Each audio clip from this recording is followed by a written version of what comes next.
welcome to ASC Life, Suspense and Crime.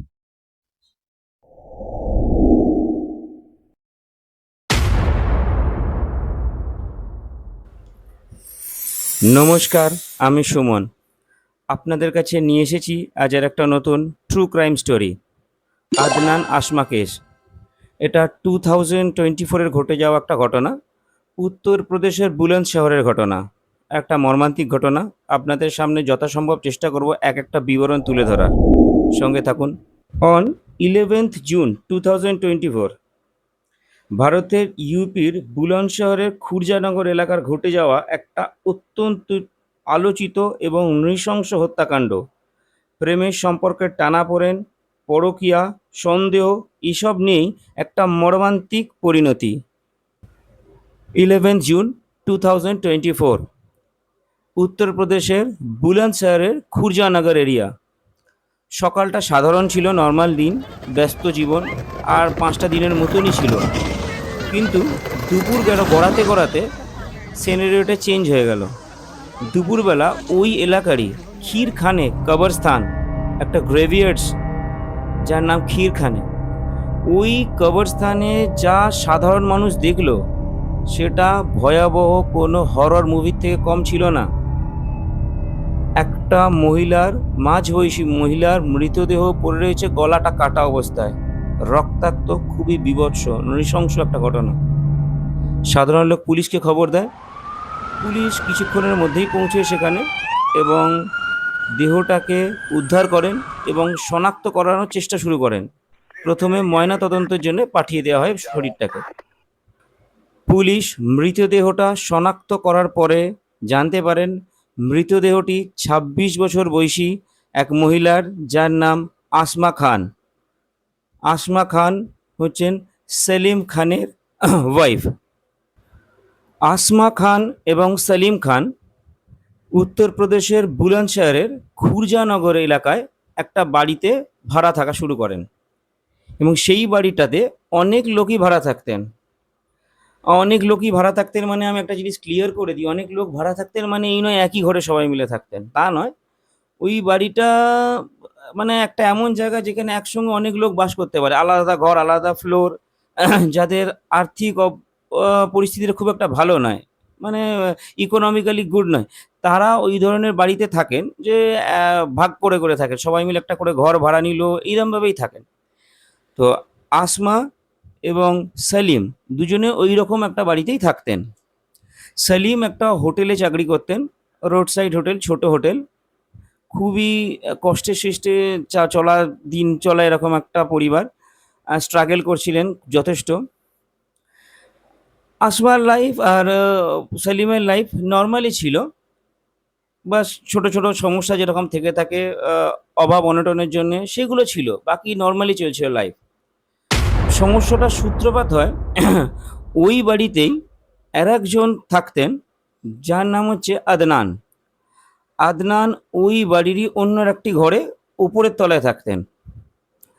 আদনানের কি হয়েছিল, আসমাকে দেখার সাথে সাথেই ওর মনের ভেতরে ফিলিংস সৃষ্টি হয়েছিল, পছন্দ হয়ে গেছিলো আসমাকে দেখার সাথে সাথেই। তাই যখনই সেলিম বাড়িতে থাকতেন না, আদনান চেষ্টা করতেন কোনোভাবে আসমার ক্লোজ হওয়া যায়, কথা বলা, তার সঙ্গে যতখানি ক্লোজ হওয়া যায়, টাইম স্পেন্ড করা যায়, চেষ্টা করতে লাগলেন। যেটা আসমা বুঝতে পারলেন এবং আসমার কোনো না কোনোভাবে সেটা ভালো লাগতে শুরু করলো, মানে কোনো না কোনোভাবে আসমারও জিনিসটা ভালো লাগতে লাগতো।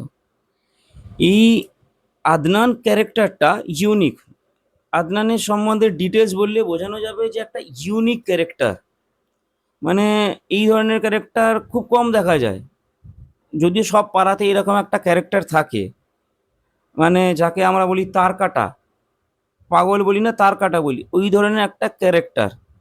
যখন যে সিনেমা দেখে, একটা মুভি দেখবে, সেই মুভি যে মেন ক্যারেক্টার মানে হিরো, তার মতো অ্যাটিটিউড করতে শুরু করে দেবে, তার মধ্যে ওই ক্যারেক্টারের মধ্যে ঢুকে যাবে। মানে ছোটোবেলায় আমরা যেরকম স্পাইডারম্যান দেখতাম, হিম্যান দেখতাম, ছোটোবেলায় নিজেদেরকে ভাবতাম আমরা বুঝি স্পাইডারম্যান, আমরা বুঝি হিম্যান, কিন্তু বয়সের সাথে সাথে আমরা সেটা বুঝতে পারি যে না, এটা নর্মাল না, ওটা সত্যি নয়। কিন্তু আর আদনানের সেই ব্যাপারটা হয়নি এখনও। সে এখনও পর্যন্ত যখনই যেটা সিনেমা দেখেন, মানে ওই বলিউডেই বেঁচে থাকেন উনি। যে সিনেমা দেখলে সে হিরো ভেতর ঢুকে যাবে, এরকম একটা ক্যারেক্টার, সবসময় নিজেকে হিরো ভাবে। ব্যাস, আস্তে আস্তে কি হলো, আদনানের সাথে আসমার একটা রিলেশন শুরু হলো। আদনান এবং আসমার মেলামেশাটা আস্তে আস্তে বাড়তে লাগলো, এবং ধীরে ধীরে এটা একটা এক্সট্রা মেরিটাল অ্যাফেয়ার্স বা বিবাহ বহির্ভূত সম্পর্কে পরিণত হলো। সবাই বুঝতে পারতেন, ধীরে ধীরে বুঝতে পারতেন, যেটা সেলিমও বুঝতে পারা শুরু করলো ধীরে ধীরে, যে যা হচ্ছে সেটা ঠিক হচ্ছে না, এটা একটা এক্সট্রা রিলেশন, সেটা সেলিম বুঝতে পারলেন। সেলিম খুবই হার্ড ওয়ার্কার ছিলেন। তিনি দিনের বেশিরভাগ সময়ই হোটেলে কাজ করতেন রোজগার করার জন্য। কিন্তু আদনান একদম এরম ছিলেন না। লাইফ নিয়ে ক্যাজুয়াল লাইফ একদম। যা হোক করে চললেই হলো। সবসময় ইউটোপিয়াতে বাঁচতেন। মানে জীবনটা অন্যভাবেই জানতেন যে অন্যভাবেই চলবে আমার জীবনটা। ওনারও ওয়াইফ ছিল একটা। ওই আদনানেরও এক ওয়াইফ ছিলেন। ওয়াইফকে মোটেও গুরুত্ব দিতেন না। তাকে দেখাশোনা কিছুই করতেন না ওয়াইফ নিয়ে। উনি ওই আসমাকে নিয়েই ব্যস্ত ছিলেন। এবং আসমাকে একটা ফোনও গিফট করে। ওই আগেকার দিনে যে মাল্টিমিডিয়া ফোনগুলো হতো না, কি বাটন, কি প্রেস বাটন, ওই ধরনের ফোন একটা গিফটও করেছিলেন। কিন্তু ওই ফোনটার স্পিকার খারাপ ছিল বলে ভালো করে কথা হতো না। কথা হতো না বলে আসমাকে 10,000 টাকা খরচা করে একটা ভালো ফোন কিনেছিলেন। নিজের টাকা পয়সার ওই অবস্থা, যেখানে কিভাবে খাবে ঠিক নেই, কিন্তু আসমাকে 10,000 টাকার ফোন দিতে তার কোনো অসুবিধা ছিল না। কারণ সে নিজের মধ্যে হিরোকে দেখতো সবসময়। আর এই নিজের কাছে সে ছোট হতে পারবে না। আমি তো হিরো, আমি কেন গিফট করতে পারবো না? আমি যেটা চাইবো সেটা গিফট করতে পারবো আসমাকে। ফোন দেওয়া হয়ে গেল। নিজের বউয়ের জন্য জীবনে কোনো গিফট তো দূরের কথা, জানি না যে প্রয়োজনীয় জিনিসটুকু দিত কিনা, তাও সন্দেহ আছে। আমি জানি না, আমার সন্দেহ আছে প্রয়োজনীয় জিনিসটাও দিত না হয়তো। কিন্তু আসমার বেলা 10,000 টাকার ফোন এসে গেল। বললাম একটা ইউনিক ক্যারেক্টার, অদ্ভুত ক্যারেক্টার একটা। আদনান এবং আসমার রিলেশনটা যখন খুব বেশি বাড়তে লাগলো, যখন সাধারণ লোকজনের মধ্যে ব্যাপারটা ছড়িয়ে গেল, সবাই জানতে শুরু করলো, সেলিমও দেখলো যে জিনিসটা এত বাজে জায়গায় যাচ্ছে, যেটা ঠিক হচ্ছে না। কি করে ঠিক করা যায়? বউকে অনেকবার বোঝানোর পরেও ঠিক হচ্ছে না। অনেকবার বুঝিয়েছিল আসমাকে যে না, এটার থেকে তুমি বেরিয়ে এসো, ঠিক হচ্ছে না। কিন্তু আসমাও বুঝবে না। ওর খুব ভালো লাগতো ওই অদ্ভুত ইউনিক ক্যারেক্টারটাকে। কারণ বোরিং হাজব্যান্ড, সারাদিন থাকে না, কাজ করতে চলে যায়। সেখানে ওরকম একটা হিরো ইউনিক ক্যারেক্টার পেয়েছে, তাকে নিয়ে ব্যস্ত হয়ে গেছে। কিন্তু তখন সেলিম কি করলেন, সেলিম বলে একটাই উপায় আছে, আসমাকে নিয়ে আমি অন্য লোকেশনে চলে যাই। আসমাকে নিয়ে অন্য জায়গায় চলে গেলেন, মানে বাড়িটাকে চেঞ্জ করে দিলেন। বাড়িটা চেঞ্জ করলেন ঠিকই, কিন্তু কিছুই লাভ হলো না। আসমা এবং আদনানের রিলেশন যা ছিল তাই হলো, তারা বাইরে দেখা সাক্ষাৎ করতে লাগলো। তাদের দেখা সাক্ষাতের জায়গায় ছিল ওই ক্ষীরখানে কবরস্থান। ক্ষীরখানে কবরস্থান কেন বেছে নিয়েছিল? কবরস্থানে যাওয়ার ফলে কি হয়েছিল, ওখানে নর্মাল কেউ আসতো না। কে কবরস্থানে গিয়ে বসে থাকবে? ফাঁকা জায়গা, গল্প করার অগাধ সুবিধা, ব্যাস ওই জায়গাটা বেছে নিয়েছিল। তাই একটা টাইমের পর সালিম বুঝে নিয়েছিল যে তার কিছু করার নেই, হাতের বাইরে চলে গেছে সব কিছু, ছেড়েই দিয়েছিলেন। প্রথম প্রথম আসমা তো খুব ভালোই লাগতো আদনানকে, এত সুন্দর একটা রোমান্টিক ক্যারেক্টার পেয়েছে লাইফে। কিন্তু ধীরে ধীরে আসমা রিয়েলাইজ করতে শুরু করলেন যে ছেলেটা মতো নর্মাল নয়, আর যাই হোক নর্মাল ক্যারেক্টার নয়। ওই আদনান কি করতেন সেই সময়, বারবার আসতেন, বারবার এসে আসমাকে বিরক্ত করতেন যে না, তুমি তোমার স্বামীকে ছেড়ে দাও, দিয়ে আমার সঙ্গে বিয়ে করে চলে চলো। আসমা বারবার বুঝিয়েছে না তখন যে না, এটা সম্ভব নয়, কারণ আমি বিবাহিত এবং আমার 3খানা বাচ্চাও রয়েছে। আ- এই সময় বলে দেওয়া উচিত, হ্যাঁ, আসমা এবং সেলিমের 3খানা সন্তানও রয়েছে। কিন্তু আদনান নাছোড়বান্দা, বারবার এসেছেন বা বারবার ডিস্টার্ব করেছেন আসমাকে, যে না চলো বিয়ে করে চলে যাই। এই নিয়ে পাড়ার কিছু লোক জানতেও পেরেছিলেন ব্যাপারটাকে, কিন্তু ব্যাপারটা যে এত ভয়াবহ হবে সেটা কেউ বুঝতে পারেনি, পাড়ার লোকও বুঝতে পারেনি। এইরকমই চলতে থাকে বহু দিন ধরে। অনেকবার বলার পরেও, মানে আদনান অনেকবার বলার পরেও আসমা যখন তার হাজব্যান্ডকে ছেড়ে যেতে চায়নি, তখন আদনানের মনে এটা শুরু হতে শুরু করলো যে নিশ্চয়ই আসমা তাকে ঠকাচ্ছে। এবং যখনই দেখতো যে তার ফোন বিজি, মানে আসমার ফোন বিজি, সে অন্য কোথাও ব্যস্ত রয়েছে, এবং যখন আদনান ফোন করছে এক কথায় ফোন তুলছে না, বা অ্যান্সারও দিচ্ছে না মেসেজে, তখন ওর মনের মধ্যে বারবার সন্দেহ হতে শুরু করে। ও বারবার আসমার কাছে আসে, ফোন ফোন চেক করতে শুরু করে দেয়। যেটা আসমারও ভালো লাগে না। মানে একটা স্টাক হয়ে যায় আসমা সব দিক থেকে। এরকমই নর্মাল একটা দিনের মতনই 11 জুন 2024 আসমাকে ডেকে পাঠায় আদনান ক্ষীরখানে কবরস্থানে। বলে তুমি এসো, আমার তোমার সব কথা আছে, ইম্পর্টেন্ট কথা আছে, চলে এসো। তো দুজন মিলে একই সাথে রাস্তা দিয়ে হাঁটতে হাঁটতে গল্প করতে করতেই যায় ক্ষীরখানে কবরস্থান পর্যন্ত। সাধারণ লোকে দেখেছিল যাবার সময়, তারা হাসতে হাসতেই নর্মাল কথা বলতে বলতেই ওই ক্ষীরখানে কবরস্থানে ঢোকে। তারপর কবরস্থানে ঢোকার পরে সাধারণ লোক নর্মালি কি আর কবরস্থানে যাবে দেখার জন্য, কেউই ছিল না। আসমার সঙ্গে কথা বলার ছলে সবার আগে আসমার কাছ থেকে ফোনটা নিয়ে নেয় আদনান। ফোনটা নিয়ে চেক করতে থাকে সে কার কার সঙ্গে কখন কথা বলছিল, যখন তার ফোন বিজি এসছিল টাইমগুলো চেক করে দেখে এবং মেসেজও দেখতে থাকে, চেক করতে থাকে। এবং আসমাকে কোনো প্রশ্ন না করে যে কে ছিল, কারা ছিল, কেন বিজি ছিলে তুমি, কোনো কথা না বলে পকেট থেকে একটা বড় চাকু বার করে, বড় নাইফ, গলাটার উপর চালিয়ে দেয়, সবার গলার উপর চালিয়ে দেয়। ওর কাছে, আদনানের কাছে সবটাই সিনেমা, ভিডিও গেমের মতো, যেন একটা লাইভ পাবে, আমি একটা করছি বা সিনেমার মতো রিটেক হতে পারে, চালিয়ে দেয়। সঙ্গে সঙ্গে গলাটা কেটে যায়, ওখানেই আসমা ছটপট করে মরে যায়। কিন্তু তার জন্য কোনো রিভেঞ্জ নেই, ওখান থেকে মার্ডার করেও বেরিয়ে চলে যায়। ওর মনে হচ্ছিল যে এটা আদনানের মনে হচ্ছিল এটা একটা নর্মাল ব্যাপার, ও অন্যায় করেছে, আমি ওকে শাস্তি দিয়ে বেরিয়ে চলে এসেছি, এটা সিনেমা, আবার রিটেক হবে, আবার সব কিছু হয়ে যাবে।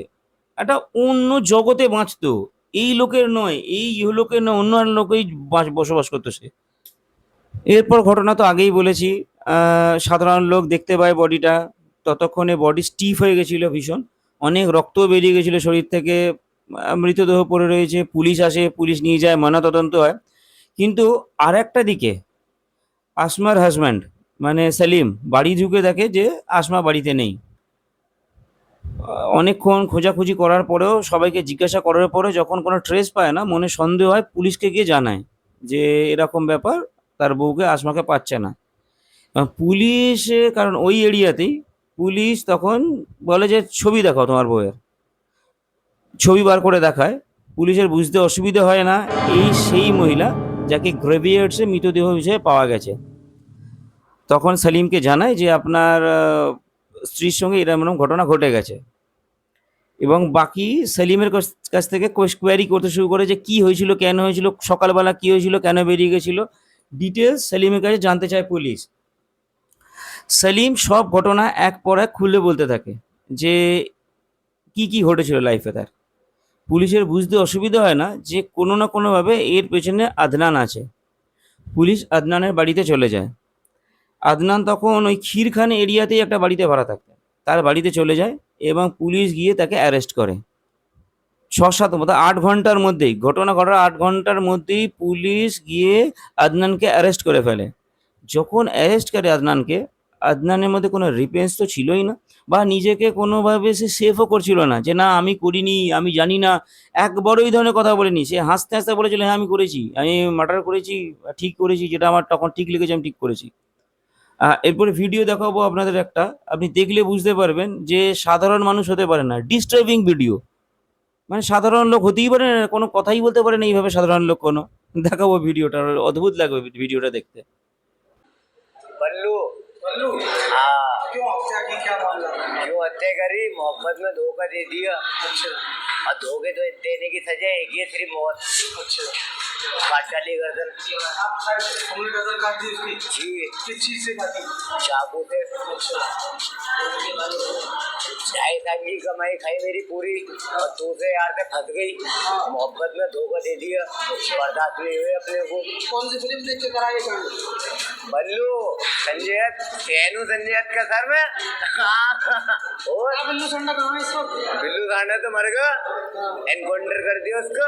अच्छा। और क्या, मेरा का एनकाउंटर कोई होगा तो एक मर्डर करा है मैंने, तो 10 मर्डर कोई करे, जब 10 मर्डर करूँगा तो मेरा भी एनकाउंटर हो जाएगा, खत्म बात, इससे क्या बात है। तो मोहब्बत में धोखा दिया, तुमने मार दिया। और क्या, मोहब्बत में धोखा देवे या दोस्ती में धोखा देवे, मैं तो उसे भी मार दूंगा, दोस्ती को भी मार दूंगा। अच्छा। और क्या। যাই হোক, পুলিশের প্রুফ করতে একদমই অসুবিধা হয় না, খুব সহজ সরল ছিল কেসটা। কারণ আসামি নিজেই এখানে নিজেই ধরা দিয়ে দিয়েছে প্রায় একরকম। তারপরে ওই নাইফটা মানে মার্ডার উইপন্সটা বাড়িতে পায় এবং ওর টি-শার্টে আদনানের টি-শার্টে যে ব্লাড স্টেনটা পাওয়া যায় সেটাও ম্যাচ করে যায়। পুলিশের একদম অসুবিধা হয় না প্রুফ করতে। 9 দিনের মধ্যে চার্জশিট জমা দিয়ে দিয়েছিলেন পুলিশ এবং কোর্ট এটাকে ফাস্ট ট্র্যাকের মধ্যে ফেলে দিয়েছিলেন। 2 মাসের মধ্যে জানিয়েও দিয়েছিলেন যাবজ্জীবন কারাদণ্ড। এই ঘটনাটাকে শুনে যদি এটাকে আমরা নিছকই একটা পাগলের গল্প, তার কাটা লোকের পাগলের গল্প বলে ভাবি, তাহলে ভুল করব। নয় এটা। আমার মনে হয় এই জিনিসগুলো থেকে, এই ধরনের ঘটনাগুলো থেকে আমাদের কিছু শেখা উচিত। কিছুটা লেসন নেওয়া উচিত লাইফের। সবাইকে বলছি যে লাইফে পার্টনার চুজ করো। শুধু পার্টনার নয়, বন্ধু-বান্ধব তোমার সঙ্গে যে রয়েছে, দেখো যে সে নরমাল কিনা। আমি মানছি যে এটা আদনানের দোষ। ১০০ বার আদনান যা করেছে অপরাধী। কিন্তু আসমা কি দোষী ছিলেন না? আসমা কি কিছু করেননি? নির্দোষী? তারও তো দোষ ছিল। রিলেশন কারোর সঙ্গে হতে পারে, হয়ে গেছে রিলেশন। আমি সেটা নিয়ে বলছি না যে কেন এক্সট্রা। রিলেশন নিয়ে বলছি না, পছন্দটার কথা বলছি। যখন দেখছেন যে একটা অ্যাবনর্মাল মেন্টালিটি, তাহলে আমি কেন তার সাথে থাকবো? অ্যাবনর্মাল মেন্টালিটি লোকের সঙ্গে কেন আমি তার গিফট নেব? সে আমাকে ফোন দিচ্ছে তখন আমি এনজয় কেন করব?